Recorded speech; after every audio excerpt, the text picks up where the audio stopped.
Hi people, this is C Saksham Jain and welcome to our scribble revision. आज अपन discuss करेंगे एक छोटा सा स्टैंडर्ड एसए 705 जो बात करेगा आपकी मॉडिफिकेशन। ऑडिटर ओपिनियन में कब मॉडिफाइड ओपिनियन देता है ना। बहुत सिंपल है और मैं आपको बोलूँ यहाँ से है ना, मेजरली क्वालिफाइड एडवर्ड डिस्क्लेमर जो अपन यहाँ पे बातें करेंगे यहाँ से 2 नंबर का क्वेश्चन पिकअप हो जाता है। ठीक है, ये कॉन्सेप्ट आपको पता होगा तभी आप ऐसे 570 के रिपोर्टिंग वाले एंगल को के एमसीक्यूज को हैंडल कर पाओगे। हाँ सर, ऐसे 510 में भी एमसीक्यू यहाँ पे ही लिंक होते हैं, तो अपन को ऐसे 705 की कहानी तो पता होनी चाहिए। अच्छा, इसमें कुछ मिसलिनियस टॉपिक्स है जहाँ से आपके 4 नंबर के क्वेश्चन भी बनते हैं। ठीक है, तो बात करते हैं सर ऐसे 705 मॉडिफिकेशन। आप बेसिक से चीज़ को समझते हुए चलना। ऑडिट प्रोसीजर अप्लाई होता है ऑडिट एविडेंस गैदर करने के लिए, ऑडिट कंक्लूजन्स ड्रॉ करने को। ठीक है, ऑडिट कंक्लूजन में ऑडिटर का एंगल क्या होता है? Sir, financial statement are free from material misstatement क्या? ठीक है, इसके 2 आंसर हो सकते हैं, यस, नो। अगर financial statement are free from material misstatement मतलब सब कुछ ठीक है, तो यहाँ पे गेम क्या हो जाएगा? अनमॉडिफाइड। यहाँ पे गेम क्या हो जाएगा? अनमॉडिफाइड। और यहाँ पे अगर सर चीज़ें बड़ी दिक्कत है, सर फाइनेंशियल स्टेटमेंट में मटेरियल मिसस्टेटमेंट है, तो आप क्या करोगे सर? मॉडिफाइड। ठीक है, और मॉडिफाइड की गाइडेंस के लिए कौन आया भाई? ऐसे 705 आया कि भाई मैं तुम्हें पूरी स्टोरी सुनाऊंगा। ठीक है सर, अब सुनना मेरी बात को ध्यान से। आपको ऑडिटर को मिसस्टेटमेंट मिले, ऑडिटर को मिसस्टेटमेंट मिले, यहाँ पे ऑडिटर ने मैनेजमेंट टीसीडब्ल्यूजी वालों को बोला, किसमें सर? ऐसे 450 में।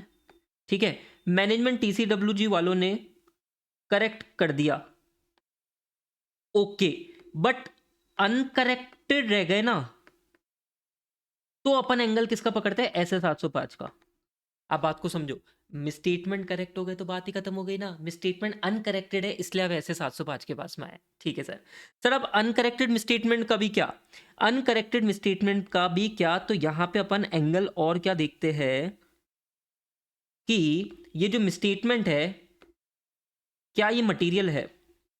क्या ये मिसस्टेटमेंट मटेरियल है? क्योंकि राजा, मिसस्टेटमेंट अगर मटेरियल नहीं होगे तो फिर भी आप अनमॉडिफाइड ओपिनियन नहीं देते हो। ऑडिटर को टेंशन किस बात की है? Material misstatement, material misstatement, auditor को इस बात की टेंशन है।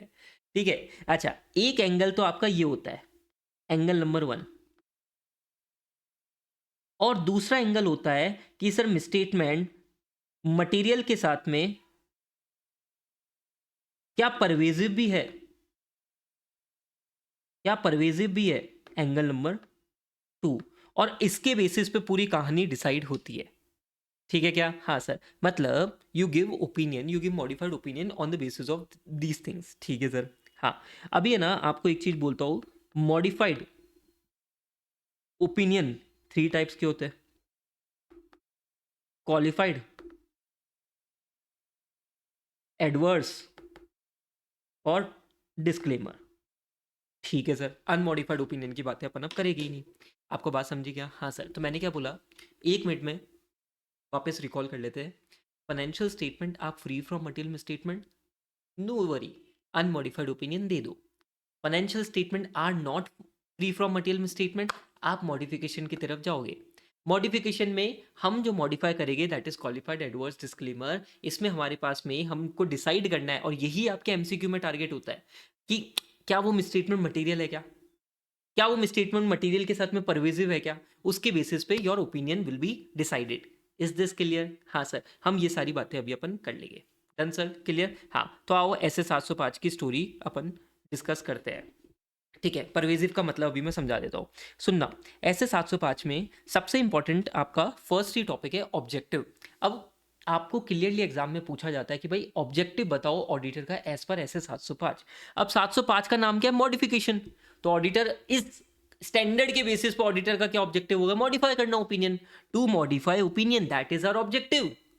As simple is that, to modify opinion. कब? अब मुद्दे की बात है कब? when auditor has obtained sufficient appropriate audit evidence that financial statement are materially misstated। पहला केस क्या? जब ऑडिटर को पता है भाई, हाँ भाई, सब कुछ एविडेंस मिल चुका है कि financial statement are materially misstated, दिक्कतें हैं, you will be giving modified opinion. Right, sir? Case number 2 is very important and tricky. Auditor को sufficient appropriate audit evidence नहीं मिला कि सब कुछ ठीक है. ओह! मैंने क्या बोला? ऑडिटर को sufficient, this language is very tricky. Auditor को ये 4 नंबर का क्वेश्चन आए ना, मैं लिख के दे सकता हूँ, बच्चा 2 नंबर ही लेके आएगा, क्योंकि वो सेकंड पॉइंट तो ये मिस कर जाएगा. यहाँ पे लैंग्वेज क्या है कि ऑडिटर को सफिशिएंट एप्रोप्रिएट ऑडिट एविडेंस नहीं मिला कि financial statement are free from material misstatement. मतलब ऑडिटर को एविडेंस ही नहीं मिला है कि सब कुछ ठीक है. यार सब कुछ ठीक है, उसको एविडेंस नहीं मिला, कंफर्ट नहीं मिला, तो वो क्या बोलेगा? भाई मैं अनमॉडिफाइड नहीं दूंगा, मैं मॉडिफाइड ही दूंगा यहाँ पे. हाँ सर, ठीक है. तो गेम समझो. ऑडिटर का ऑब्जेक्टिव क्या है? सर मॉडिफाई करना ओपिनियन. कब करेगा? When auditor has obtain sufficient appropriate audit evidence that financial statement are materially misstated. और second, when auditor is unable to obtain sufficient appropriate audit evidence that financial statement are free from material misstatement. Please please please इस point को एक बार खुद से वापस करना. ठीक है. उसके बाद में अपन ने मटीरियलिटी का एंगल देखा था, साथ में परवेजिव की बात भी करी थी.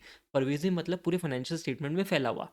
अब पूरे फाइनेंशियल स्टेटमेंट में फैला हुआ मतलब क्या? सर वो जो मिसस्टेटमेंट मिला है ना, वो पूरे फाइनेंशियल स्टेटमेंट को इंपैक्ट कर रहा है.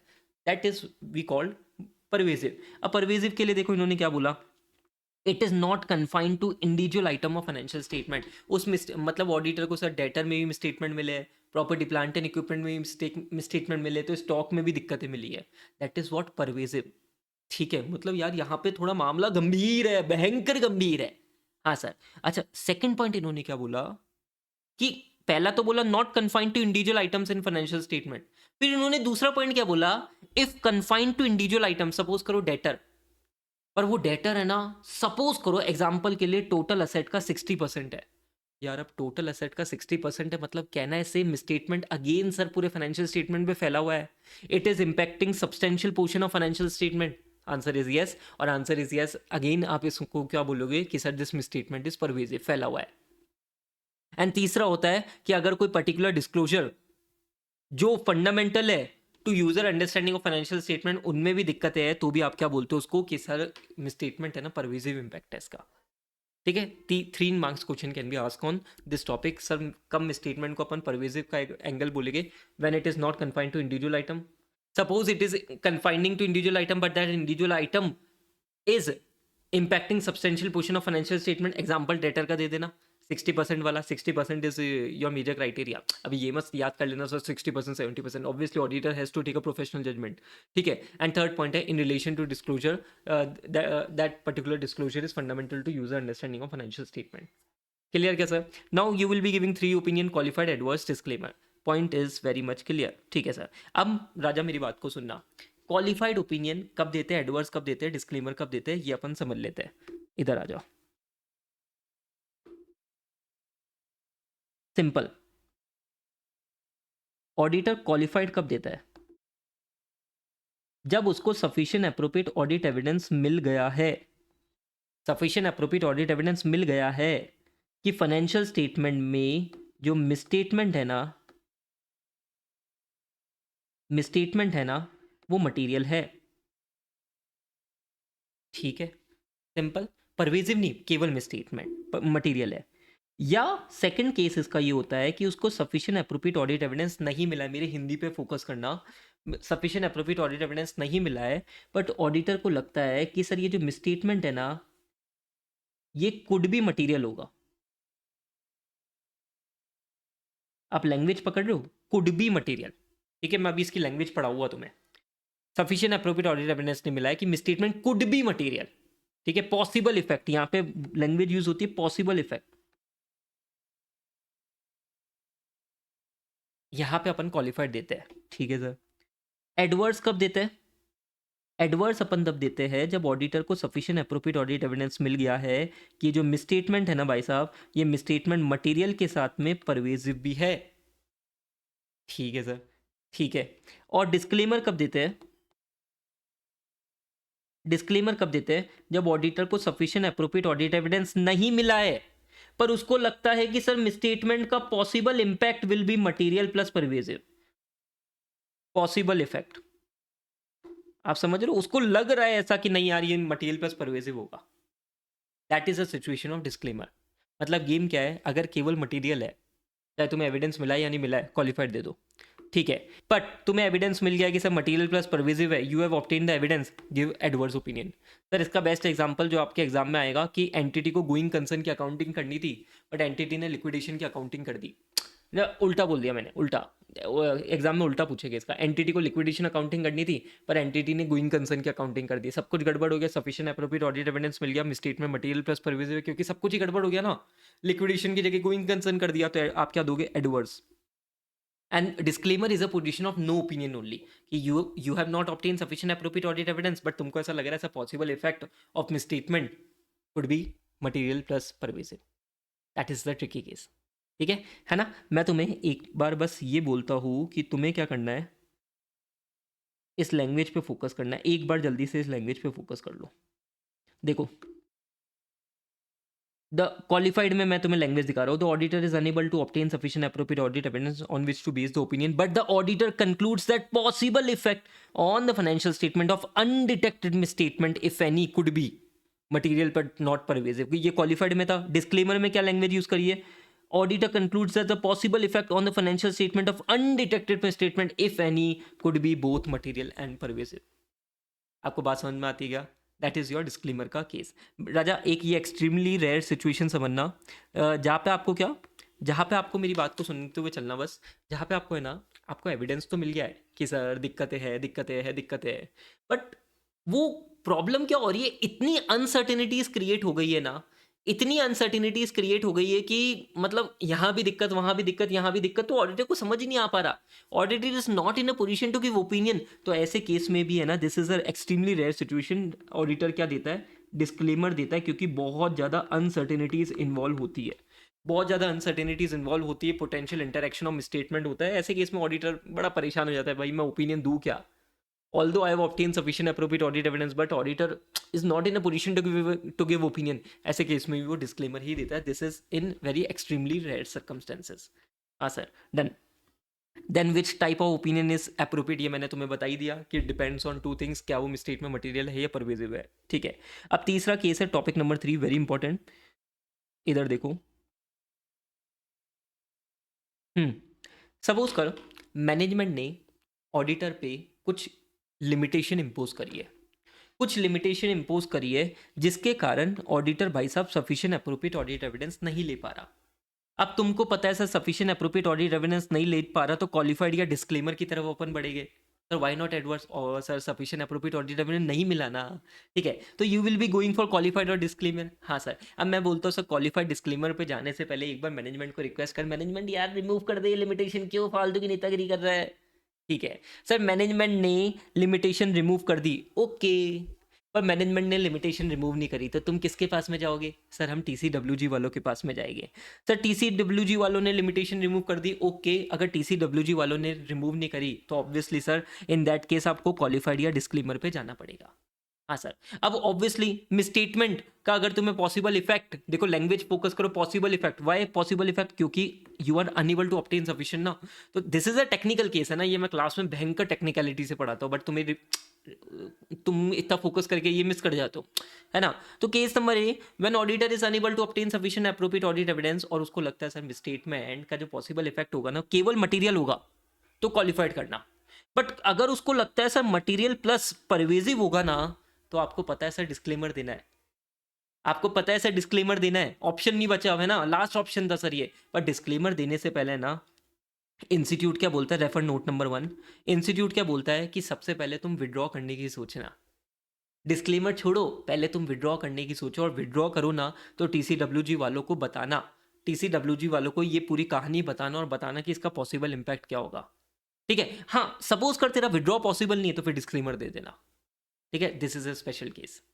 ठीक है, हाँ sir, so what is the particular concept कि मैनेजमेंट ने लिमिटेशन इम्पोज करी थी, ठीक है, possible effect could be material और could be material plus pervasive, management को रिक्वेस्ट करी, TCWG वाले को रिक्वेस्ट हुई, कहानी नहीं बनी, केवल मटेरियल है, क्वालिफाइड कर, मटेरियल प्लस परवेजिव है, विड्रॉ करने की सोच पहले, और विड्रॉ पॉसिबल नहीं है तो then you go for material plus disclaimer वाला option. Is this point clear, done sir, this is your modification का पूरा कॉन्सेप्ट, मैंने तुम्हें अलग अलग एग्जांपल्स दे दिए। अब इंस्टीट्यूट आपको टारगेट क्या करेगा कि आपको पहले तो परवेजिवनेस का पकड़ना पड़ेगा कि यार ये परवेजिव है या नहीं है, ठीक है। और इंस्टीट्यूट टारगेट क्या करेगा, सफिशिएंट अप्रोप्रिएट ऑडिट एविडेंस मिल गया है या नहीं मिल गया, उसी के बेसिस पे तो तुम्हारी पूरी कहानी डिसाइड हो गई। हाँ सर, डन। राजा इसको एक बार अच्छे से पढ़ना, कोई कंफ्यूजन तुम्हें होना नहीं चाहिए, बहुत सिंपल स्टैंडर्ड है, ठीक है। अब ये आपका हो गया मेन कॉन्सेप्ट वाला। अभी यहाँ पे कुछ मिसलीनियस टॉपिक्स है जिनको मिस नहीं करना, क्योंकि 4 नंबर का क्वेश्चन यहाँ से भी बनेगा। इधर आओ, मिसलीनियस टॉपिक्स में अपने बुक से करा हुआ, ठीक है। इधर आ जाओ। So form and content of audit report when the auditor is modified. मेरी बात को सुनना, अगर अपन मॉडिफाई करते हैं ना तो अपन वैसे हेडिंग आती है अपनी ओपिनियन, पर जब मॉडिफाइड करते हैं ना तो हेडिंग चेंज हो जाती है, qualified opinion, adverse opinion, disclaimer of opinion, heading change हो जाती है, ठीक है। अब आपको पता है सर, क्वालिफाइड ओपिनियन इतना खतरनाक नहीं है जितना एडवर्स और डिस्क्लेमर है। हाँ, तो क्वालिफाइड ओपिनियन में बताओ लैंग्वेज क्या यूज होती है, except for the effect of the matter described in the basis for the qualified opinion। basis for qualified opinion में मैटर का पूरा डिस्क्रिप्शन दिया जाएगा। तो जब ऑडिटर ओपिनियन दे रहा होता है ना तो बोलता है अरे वो उस मैटर के अलावा सब कुछ ठीक है। क्वालिफाइड में क्या बोलता है, अरे वो मैटर जो बेसिस फॉर क्वालिफाइड में डिफाइन है ना उसके अलावा सब कुछ ठीक है। क्वालिफाइड ओपिनियन में लैंग्वेज यूज होती ये तरीके से होती है, ठीक है क्या। हाँ सर। अच्छा, यहाँ पे एडवर्स ओपिनियन में क्या, सब कुछ ही गड़बड़ है। देखो, डू नॉट प्रेजेंट फेयरली या in have not been prepared in all material aspect, यहाँ पे सब कुछ ही गड़बड़ है, क्लियरली बताते हैं। पर क्वालिफाइड में लैंग्वेज कैसे यूज होती है, except for the matter discuss in the basis for qualified, सब कुछ ठीक है। और डिस्क्लेमर में तो बताओ कहानी चेंज हो जाती है, disclaimer is just like a no opinion. तो ऑडिटर बताओ यहाँ पे क्या लिखता है कि we are not able to express our opinion, auditor is not expressing any opinion. क्यों नहीं, बिकॉज वो सिग्निफिकेंट मैटर है जो बेसिस फॉर डिस्क्लेमर ओपिनियन में बताया गया है, ठीक है। और ऐसे 700 में आपको ध्यान है सर, एक लैंग्वेज यूज होती है कि financial statement have been audited, auditor इसको भी अमेंड कर देता है, इसको भी अमेंड कर देता है और लिखता है to state that the auditor was engage to audit, ठीक है। एंगेज टू ऑडिट, ओपिनियन देने के लिए एंगेज करा गया था, पर अब तो he is not in a position to give opinion only. तो डिस्क्लेमर ऑफ ओपिनियन में सर ये चीज़ें चेंज हो जाती है, ठीक है। ऑडिटर बोलता है I am not giving any opinion, sir why, because basis for qualified, basis for disclaimer में ये पूरी कहानी हुई थी, इसके कारण मैं ओपिनियन नहीं दे पा रहा हूँ। और सर मेरे को ऑडिट का जो ऑडिट फाइनेंशियल स्टेटमेंट है बीन ऑडिटेड है ना, इसको भी अमेंड करके वो डालता है कि auditor was engage to audit the financial statement. हाँ sir, this is a very unique case, बात ध्यान में रहेगी, ठीक है sir. Then next part is basis for opinion. अब राजा मेरी बात को सुनना, आप ओपिनियन सेक्शन के बाद में आता है बेसिस फॉर ओपिनियन। अगर क्वालिफाइड एडवर्ड डिस्क्लेमर होगा तो यहाँ पे हेडिंग चेंज हो जाएगी और यहाँ पे हेडिंग क्या बन जाएगी, basis for adverse, basis for disclaimer या बेसिस फॉर क्वालिफाइड ओपिनियन। ये बात को ध्यान में रखना। अब बेसिस फॉर ओपिनियन का लॉजिक क्या होता है, बेसिस फॉर ओपिनियन का लॉजिक क्या होता है कि ये जो ओपिनियन दिया है ना ऑडिटर ने, उसका बेसिस क्या है, उसके पीछे रीजनिंग क्या है, ठीक है। उसके पीछे रीजनिंग क्या है, तो सर अलग अलग वेरियस केसेस है and this will be asked in your 5 marks question in this attempt और in next attempt. This is my 100% guarantee, paper मैंने ही बनाया है, ऐसा मजाक कर रहा हूँ, ठीक है।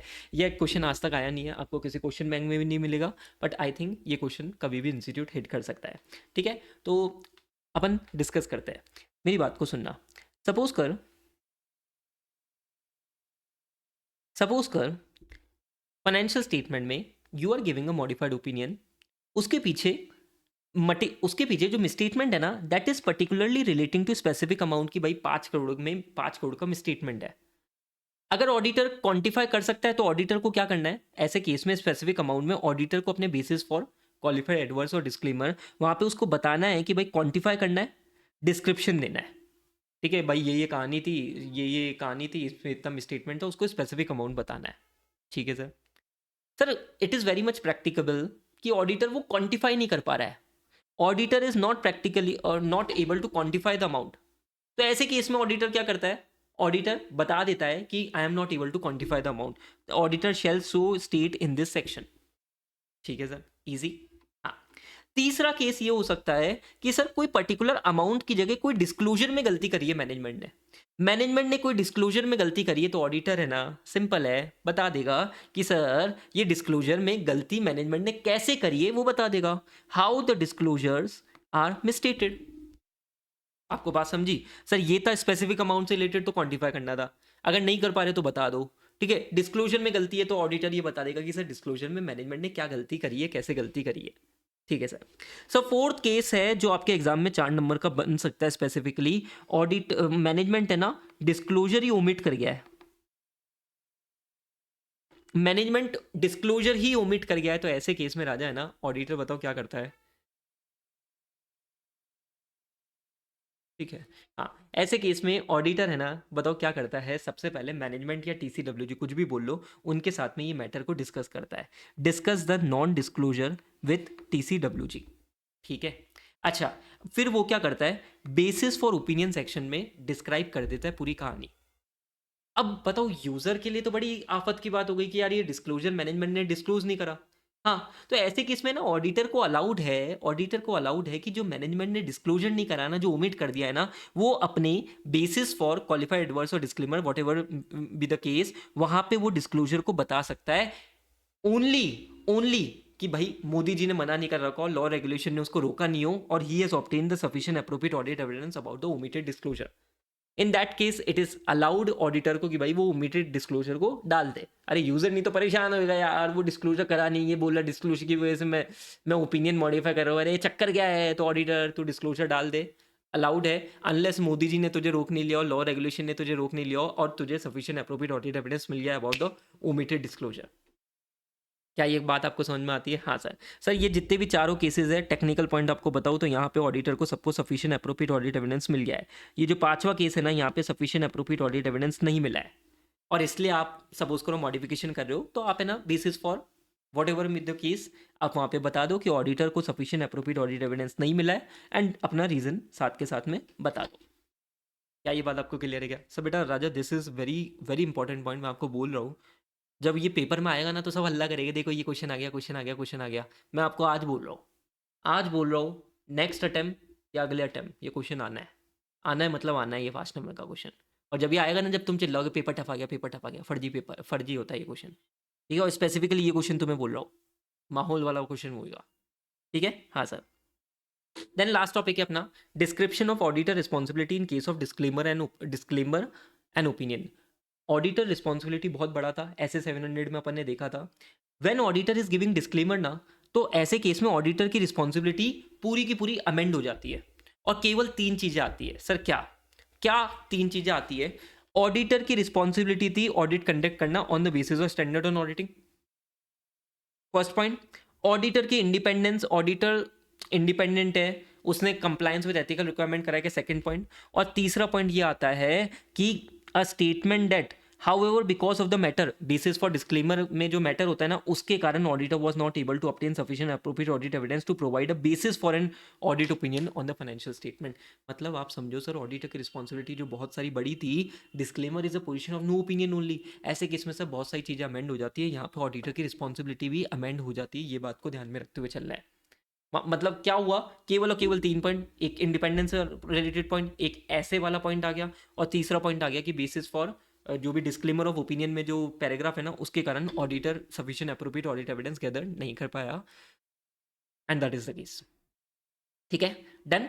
राजा, मैंने आपको पूरा क्लियर A to Z सारी चीज़ें कवर करा दी है। This standard is important for your next attempt. Please make sure आप इसको अच्छे से कर रहे हो। एक बार आप है ना 15 मिनट रिवाइज करोगे ना, तो ये स्टैंडर्ड आपको बहुत आसान लगने लग जाएगा, क्योंकि इसमें बहुत सारी बातें करने को, मतलब बातें करने को बहुत कुछ है इसमें। ठीक है, हाँ सर। 15 मिनट्स आपको सेल्फ स्टडी का टाइम निकालना ही निकालना है, और वीडियो को 10 दोस्तों के साथ में शेयर करना मत भूलना। ठीक है, चलो, थैंक यू गाइस।